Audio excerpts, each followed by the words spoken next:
How Chinese script has helped me. 3.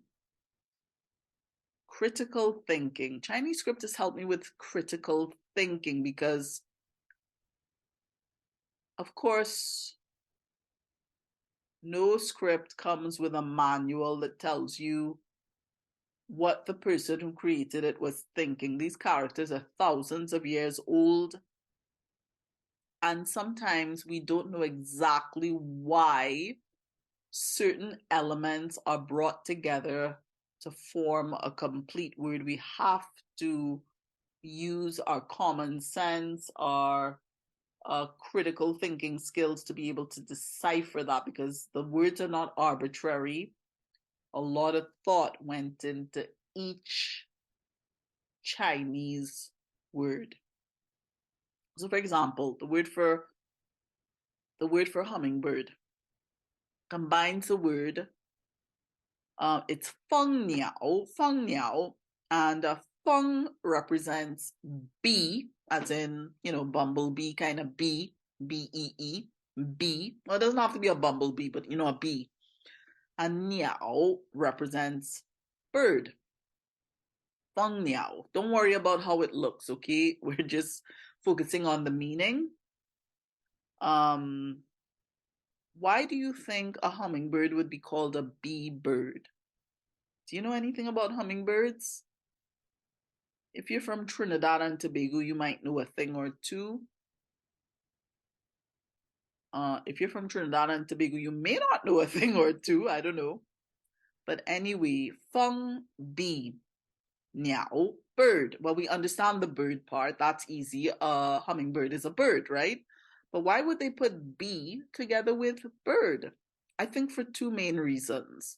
One is a bee is a very small creature, and I think most of us would probably know that the hummingbird is the smallest. It's the smallest bird. It's or one of the smallest birds. I think it is the smallest bird that you would find on planet Earth, right? The other thing is um if you've ever been pretty close to a hummingbird, you would realize that they make a sound that is very similar to the sound of a bee, the beating of their wings, maybe because it's so fast.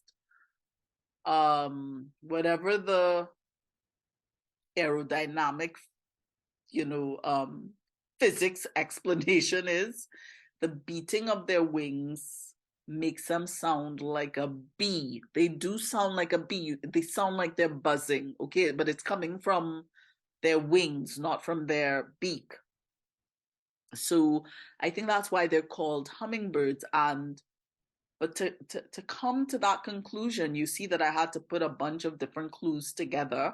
And clearly, whoever created these Chinese words had such keen observation skills that they were able to inject all of this information into a couple simple lines that represent whatever meaning they're trying to convey. So I think that Feng Niao is a very apt description of a hummingbird. And yeah, you could say, how come they didn't say the hummingbird goes backward or, things like that, right? Or how do they know? Here's a good question. How did they know what a hummingbird was when I'm not even so sure they have hummingbirds in China, right? Maybe they had them back then. I don't know. Maybe they all migrated to the West. I don't know, but yeah, I think that's a great description for a hummingbird. And we could also look at the word for flower. Flower. It combines a word an element that represents a plant, something from the plant world, and then below is an element that represents change. Why would they combine plant with change? I'll give you some time to think about that.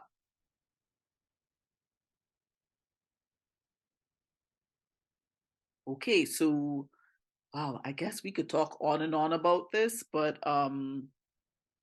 well, first of all, the plant is obvious. A flower is a part of a plant, right? So that makes sense.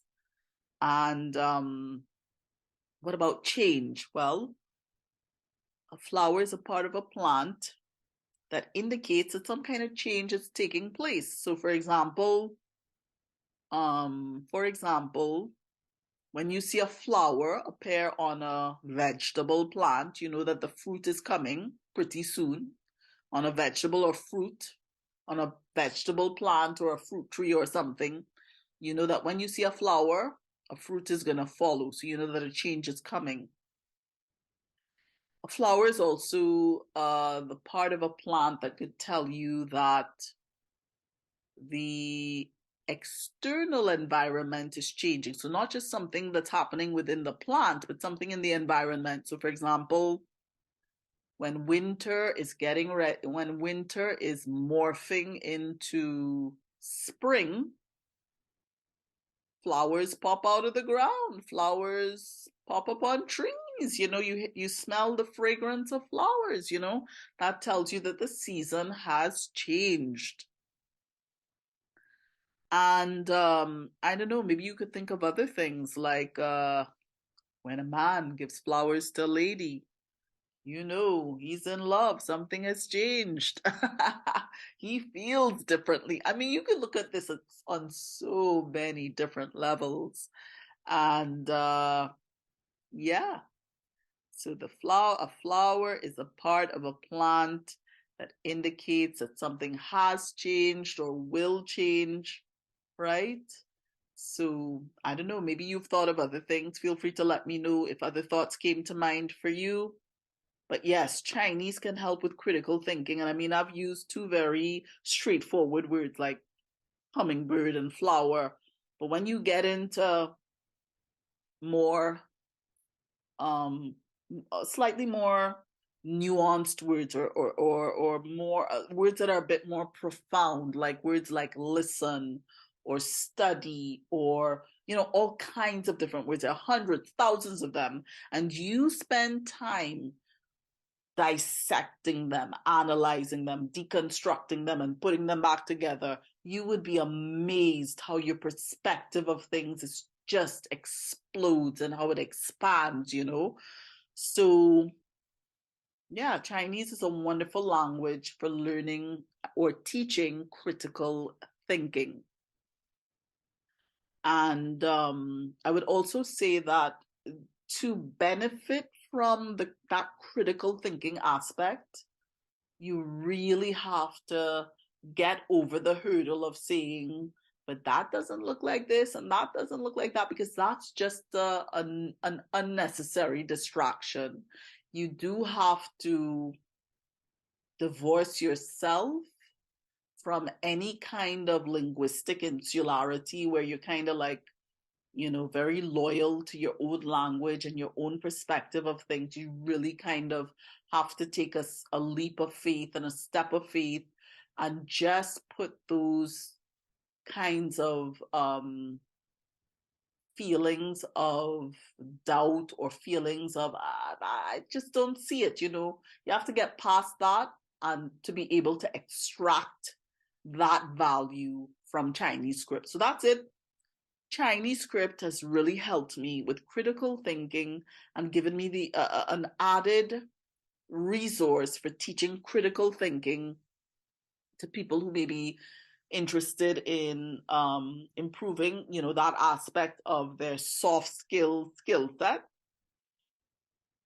Soft skills are not easy to teach, but I have to say, I do believe that Chinese would be a great way, a wonderful vehicle for teaching soft skills, critical thinking being one of them.